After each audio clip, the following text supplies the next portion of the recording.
लोकतंत्र की शासन प्रणाली में शासन जो संसदीय शासन प्रणाली है वो करेंगे।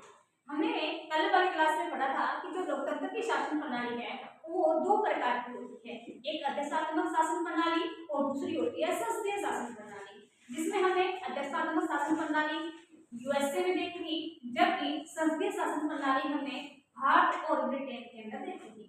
कल हमने अध्यक्षात्मक शासन प्रणाली के बारे में पढ़ा, आज हम संसदीय शासन प्रणाली के बारे में पढ़ेंगे।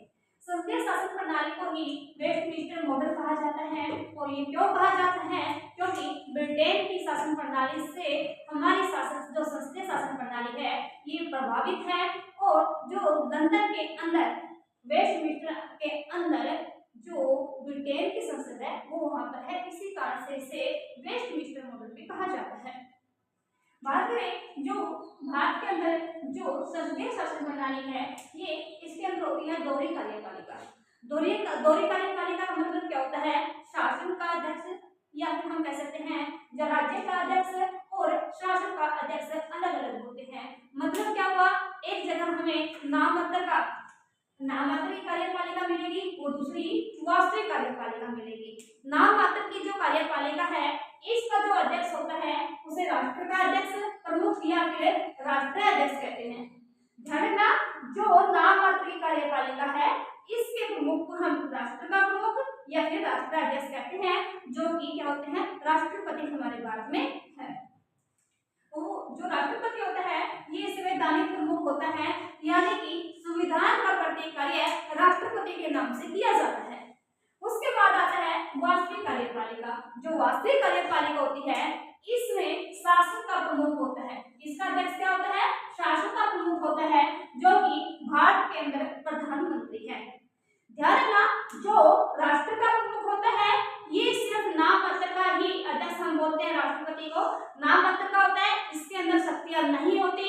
लेकिन जो शासन का प्रमुख होता है जो हमारे यहाँ पर प्रधानमंत्री है, वास्तविक शक्ति प्रधानमंत्री के हाथ में होती है। यहाँ पर दो संसदीय शासन प्रणाली के अंदर दोहरी सदस्यता पाई जाती है। दोहरी सदस्यता का क्या हुआ, इसमें कार्यपालिका के सदस्य है, विधायिका के भी सदस्य होते हैं। हमने पढ़ी थी कि जो विधायिका होती है, विधायिका में कौन सी, संसद में लोकसभा और राज्यसभा, जो लोकसभा और राज्यसभा के सदस्य होते हैं उन्हीं में से ही कार्यपालिका के सदस्यों का यानी कि मंत्रिपरिषद का चुनाव होता है। यदि कोई किसी व्यक्ति को मंत्री बनाया भी जाए तो उसको 6 महीने के अंदर अंदर लोकसभा या राज्यसभा की सदस्यता ग्रहण करना अनिवार्य है।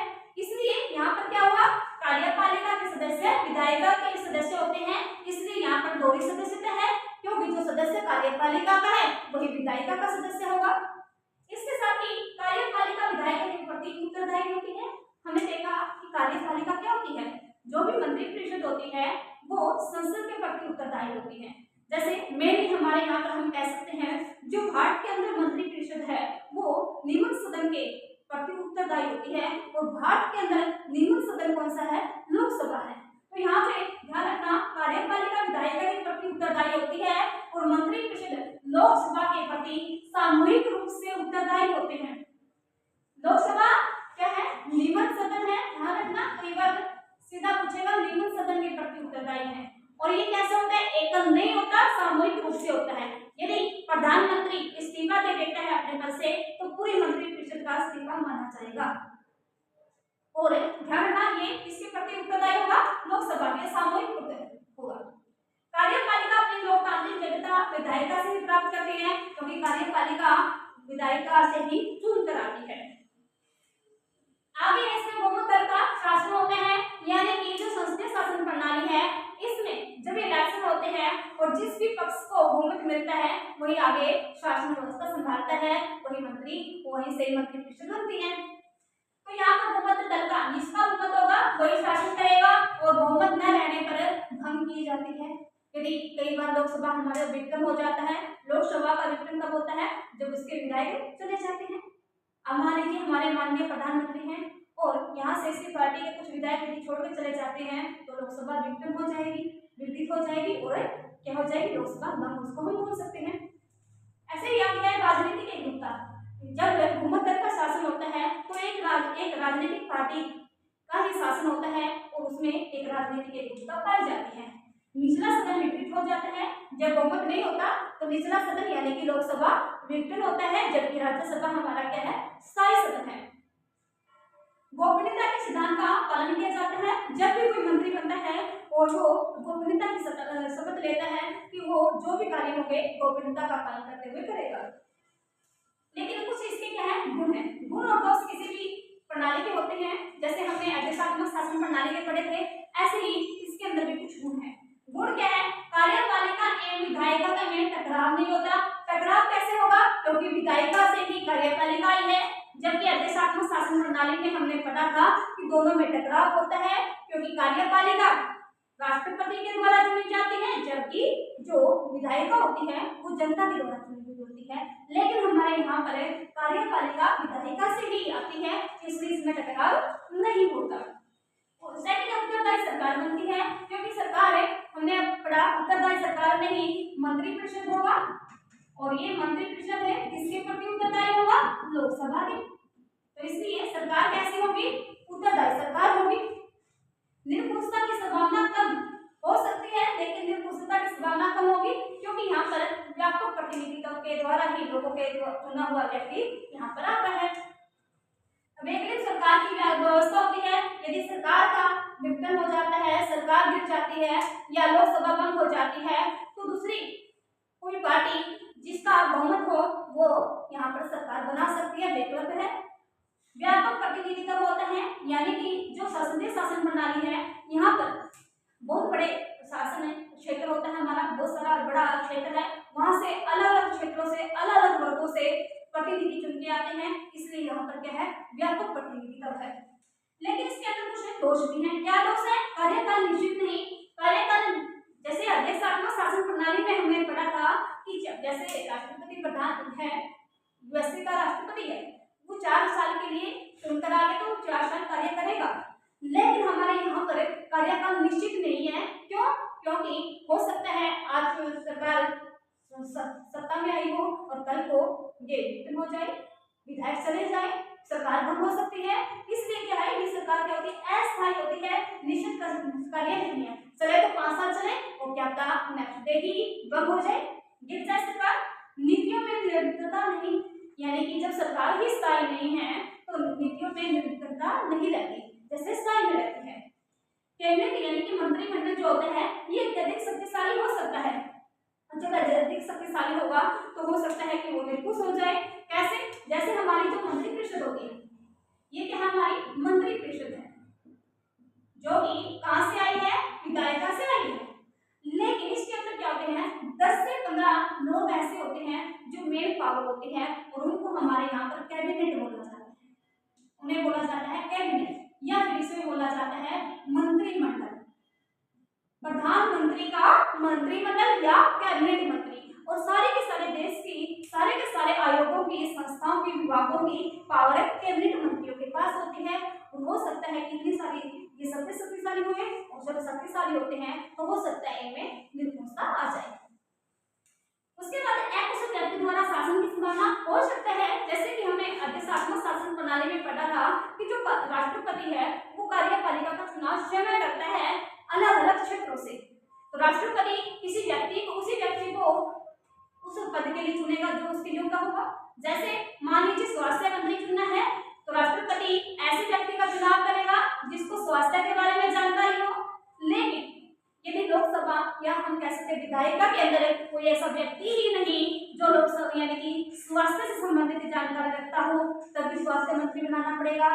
तो यहाँ पर हो सकता है कि क्या हो, एक कुशल व्यक्ति को शासन की संभावना दी जाए या शासन की पावर दी जाए।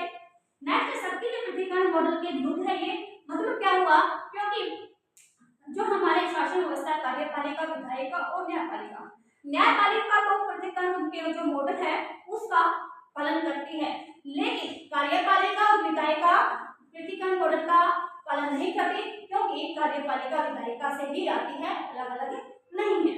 नेक्स्ट हम देखते हैं कि भारत के अंदर संसदीय व्यवस्था को लाने के कारण क्या थे। भारत के अंदर जो संसदीय व्यवस्था है वो क्यों लेके आए, आदेशात्मक शासन प्रणाली में लेके आ सकते थे। रीजन क्या था, सबसे मेन तो था उत्तरदायी सरकार। भारत के लोग चाहते थे कि भारत के अंदर एक उत्तरदायी सरकार हो जो जनता का कल्याण करे। जब सरकार उत्तरदायी होगी तभी जाकर जनता का कल्याण किया जा सकता है। ब्रिटिश से लोग परेशान थे क्योंकि ब्रिटिश सरकार निरंकुशतावादी ज्यादा थी, उत्तरदायी सरकार कम थी। सेकंड मेन कारण था कि संसदीय प्रणाली से परिचित थे। जब भारत के अंदर ब्रिटिश शासन आया उस समय जो ब्रिटिश लोग थे वहां पर भी क्या है, संसदीय शासन प्रणाली है। जब भारत के अंदर उन्होंने शासन किया तो उन्होंने संसदीय शासन प्रणाली को हिलाई। धीरे धीरे भारतीयों को उसमें भागीदारी बनाया गया और इस कारण से भारतीय लोग भी इससे परिचित हो गए। लेकिन यदि वो आदेशात्मक शासन प्रणाली लाते तो उसको जानना पहले सीखना फिर उसको अप्लाई करना वो काफी कठिन होता। इससे पहले ही परिचित थे इसलिए इसको अप्लाई करना आसान हुआ। कार्यपालिका तथा विधायिका में टकराव नहीं चाहते थे। हमने पढ़ा था आदेशात्मक शासन प्रणाली में कार्यपालिका और विधायिका के अंदर टकराव हो सकते हैं क्योंकि वो दोनों क्या है, अलग अलग है। लेकिन जो संसदीय शासन प्रणाली है ये एक ही है, यानी कि कार्यपालिका विधायिका से ही आती है, इसमें टकराव की संभावना नहीं होती। और भारतीय समाज की विविधता बहुत ज्यादा है और इसके लिए व्यापक प्रतिनिधित्व चाहिए था। हमने बात की थी कि जो भारतीय समाज है इसमें बहुत सारे वर्ग हैं, समाज में बहुत सारी विविधता है, अलग अलग धर्मों के लोग हैं, अलग अलग क्षेत्रों में रहते हैं, तो सभी के लिए व्यापक प्रतिनिधित्व चाहिए था कि हर वर्ग से व्यक्ति चुनकर आए और वो आगे हमारे शासन में प्रतिनिधित्व करे। नेक्स्ट है शासन, जो आदेशात्मक शासन प्रणाली और संसदीय शासन प्रणाली में अंतर क्या है। अंतर की बात करें यहाँ पर आदेशात्मक शासन प्रणाली के अंदर क्या है, एकल कार्यपालिका है। लेकिन जो संसदीय शासन प्रणाली है यहाँ पर दोहरी कार्यपालिका है। मतलब समझे गए, एकल में क्या होगा, शासन अध्यक्ष और राज्य अध्यक्ष एक ही होता है जो हमने राष्ट्रपति के रूप में देखा, जबकि दोहरी कार्यपालिका में राज्य का शासन यानी कि राष्ट्राध्यक्ष और शासन का अध्यक्ष अलग अलग होते हैं। नेक्स्ट है एकल सदस्यता। इसके अंदर क्या होती है, आदेशात्मक शासन प्रणाली में एकल सदस्यता होती है, जबकि भारत या संसदीय शासन प्रणाली में दोहरी सदस्यता होती है, यानी कि जो कार्यपालिका और विधायिका के सदस्य आदेशात्मक शासन प्रणाली में अलग अलग होते हैं और संसदीय शासन प्रणाली में एक ही होते हैं। कार्यपालिका विधायिका के प्रति उत्तरदायी थी, कैसे होगी, क्योंकि कार्यपालिका और विधायिका क्या है, अलग अलग है, जबकि संसदीय शासन प्रणाली में ये उत्तरदायी होते हैं क्योंकि कार्यपालिका विधायिका से ही चुनकर आती है। राजनीतिक एकरूपता नहीं पाई जाती क्योंकि अलग अलग क्षेत्र से लोगों का चुनाव राष्ट्रपति के द्वारा किया जाता है, लेकिन संसदीय शासन प्रणाली में राजनीतिक एकरूपता होती है, बहुमत दल के नेता को ही प्रधानमंत्री के रूप में चुना जाता है। विशेषज्ञों द्वारा शासन, जो आदेशात्मक शासन प्रणाली है इसके राष्ट्रपति विशेषज्ञों के द्वारा ही कार्यपालिका का निर्माण करता है, जबकि भारत के अंदर जो संसदीय शासन प्रणाली है ये संसद इसमें अकुशल शासन की संभावना हो जाती है। जरूरी नहीं है कि व्यक्ति कुशल हो, लेकिन वो सदस्य है इसलिए उसको कार्यपालिका का सदस्य बनाना पड़ेगा। सीमित प्रतिनिधित्व करते हैं क्योंकि वो किसी सेक्टर से कुशल व्यक्ति को ही कार्यपालिका का सदस्य बनाएगा और वो हो सकता है कि इतने बड़े प्रतिनिधित्व ना करता हो, इतने बड़े क्षेत्र का प्रतिनिधित्व ना करता हो, लेकिन भारत के अंदर व्यापक प्रतिनिधित्व है, वो पूरे के पूरे समाज का, पूरे वर्गों का या अलग अलग क्षेत्रों का प्रतिनिधित्व करते हैं। निरंकुश शासन की संभावना कम होती है क्योंकि अलग अलग क्षेत्रों से यहाँ पर शासन किया जाता है, लेकिन संसदीय शासन प्रणाली में संभावना कम होती है।